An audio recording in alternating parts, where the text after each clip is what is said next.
près de 2 ans après.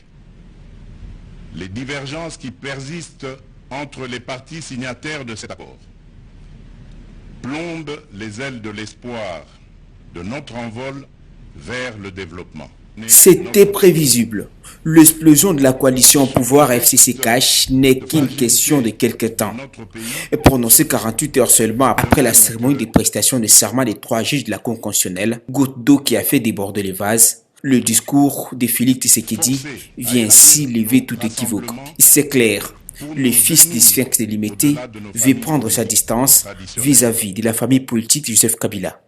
Le peuple n'accordera aucun pardon à ceux qui, dans la classe politique, s'évertueront à créer ou à entretenir des entraves au progrès, animés qu'ils sont par une simple stratégie de survie politique ou de positionnement individuel, par la haine tribale, la rancœur ou par la poursuite de la prédation en toute impunité.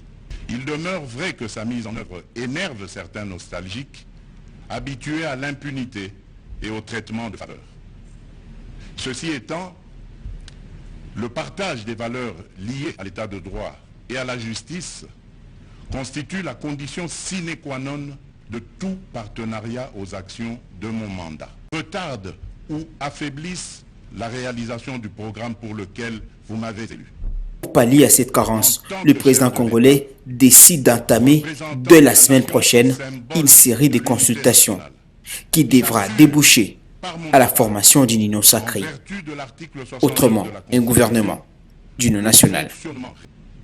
En tant que chef de l'État, représentant de la nation et symbole de l'unité nationale, j'assure par mon arbitrage, en vertu de l'article 69 de la Constitution, le fonctionnement régulier des pouvoirs publics et des institutions, ainsi que la continuité de l'État.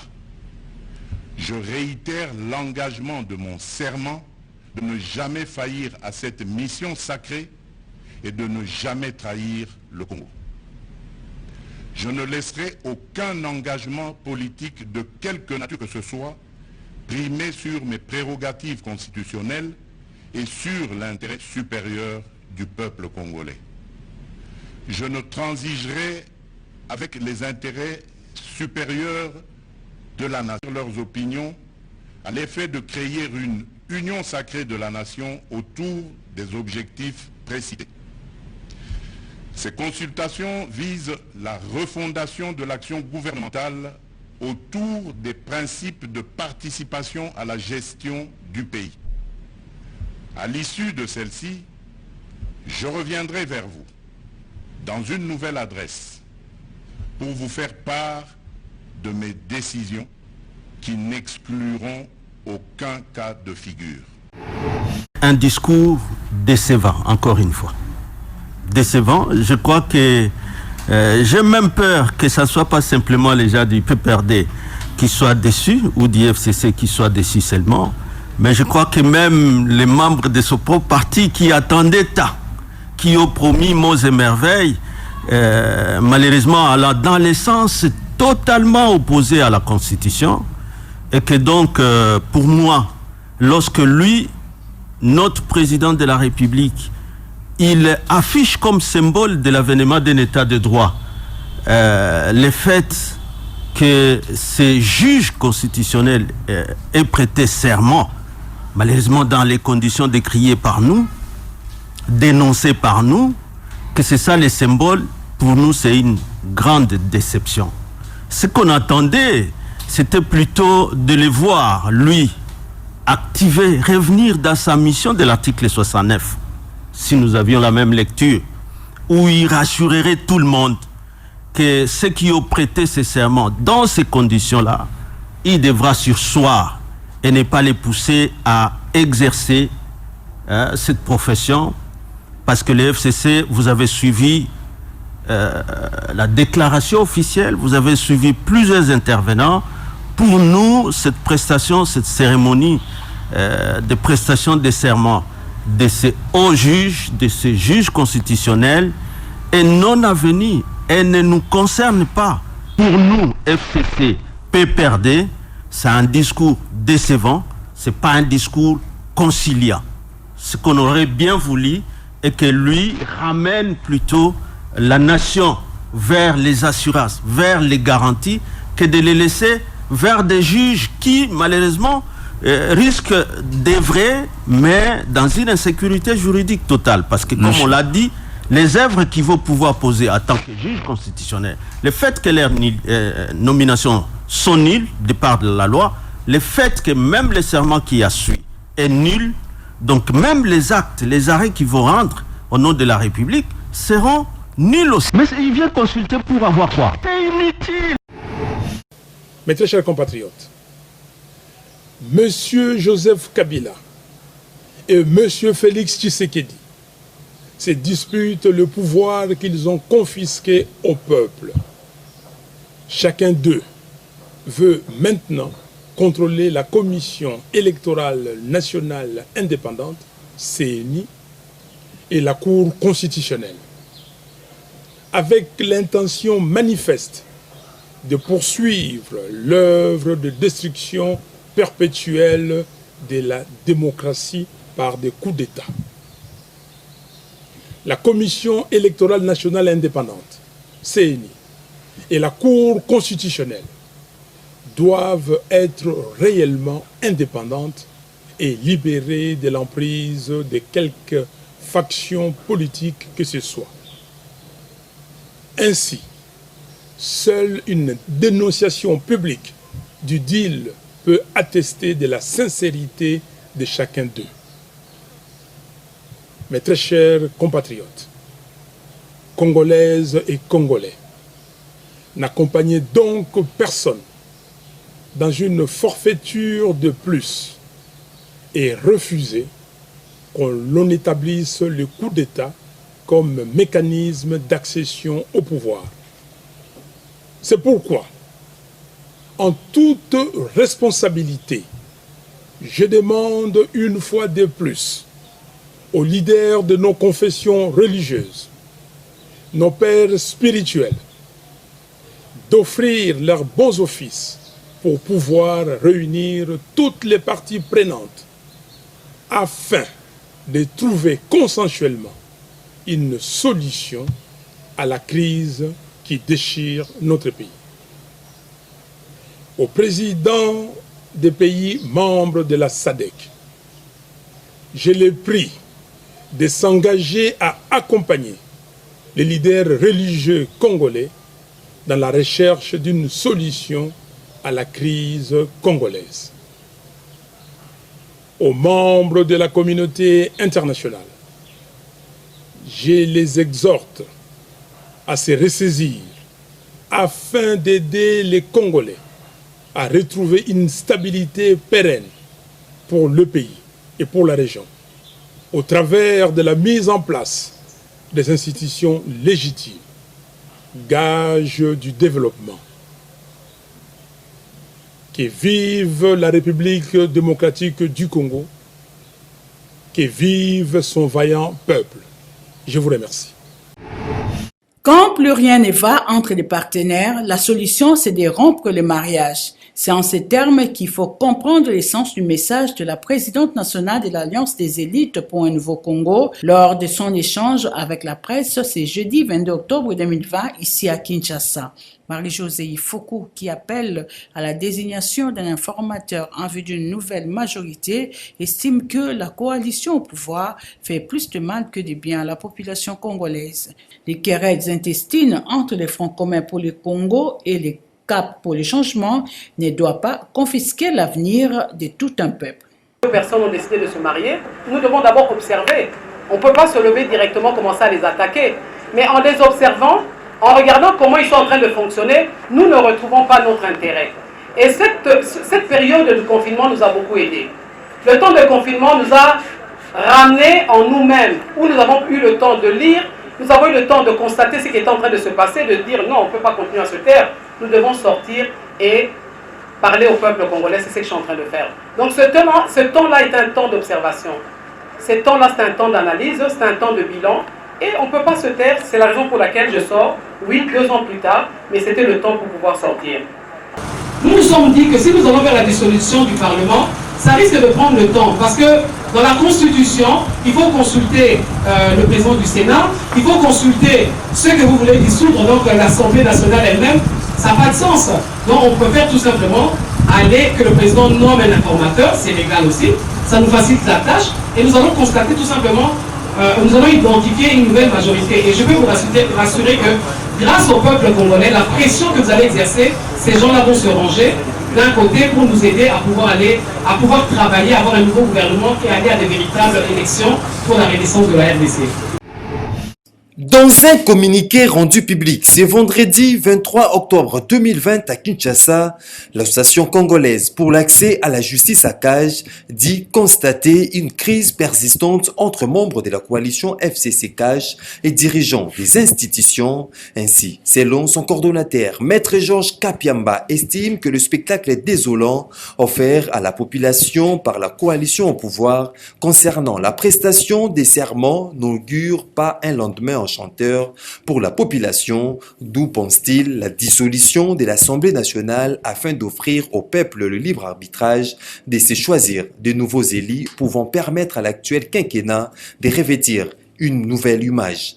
La CAJ en appelle au recours à l'article 148 de la Constitution sur la dissolution de l'Assemblée nationale. Par conséquent, ajoute le communiqué, si le fonctionnement normal du gouvernement se trouve handicapé par les dictats de la majorité parlementaire, il revient aux garants du bon fonctionnement des institutions nationales d'en tirer les conséquences appropriées conformément aux prescrits constitutionnels. Au demeurant, soutient Georges Kapiamba, les recours aux élections législatives anticipées s'imposent en République démocratique du Congo.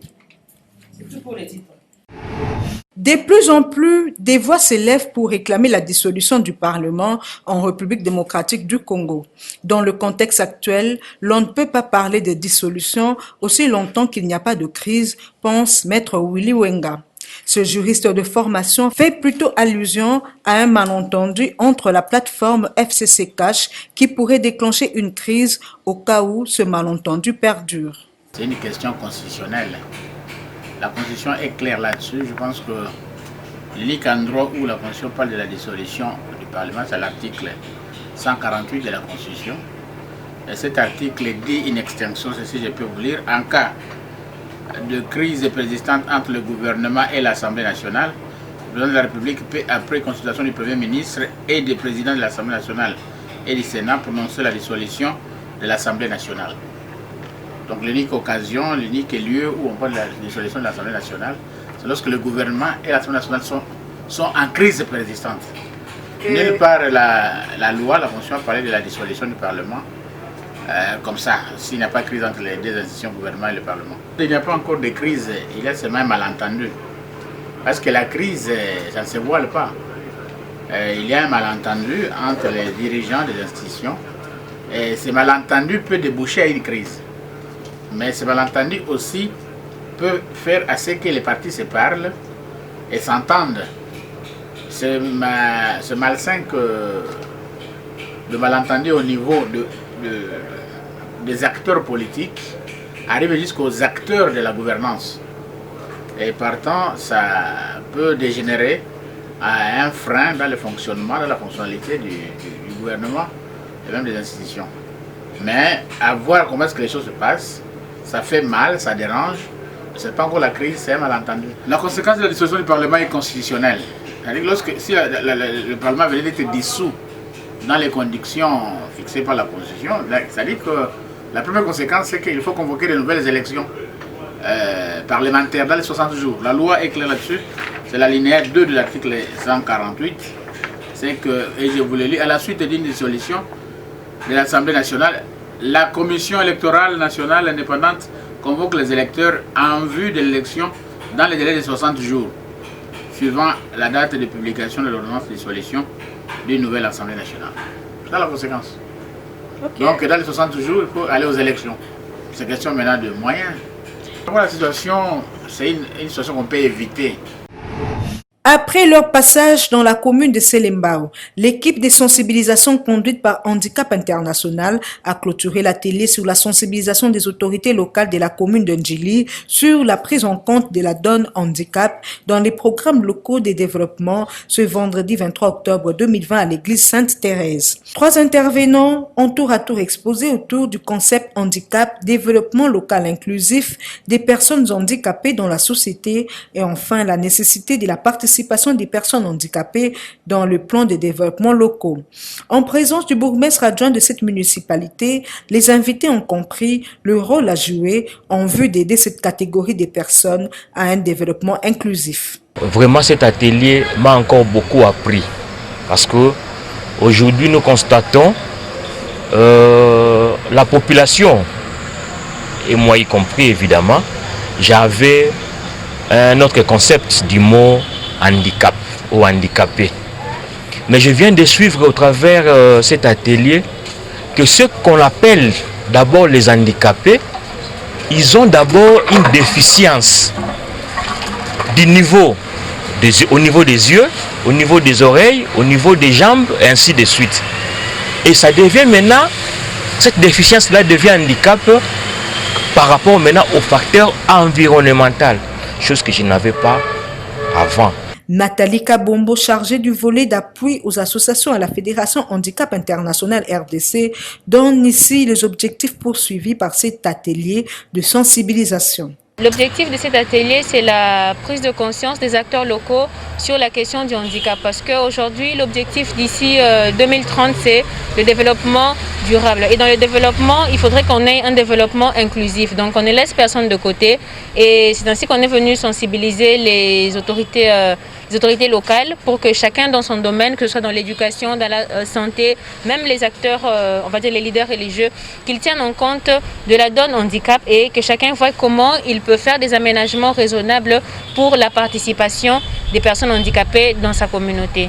Ces activités vont se poursuivre à travers toute la ville de Kinshasa en vue de sensibiliser les acteurs locaux sur la donne handicap dans notre pays.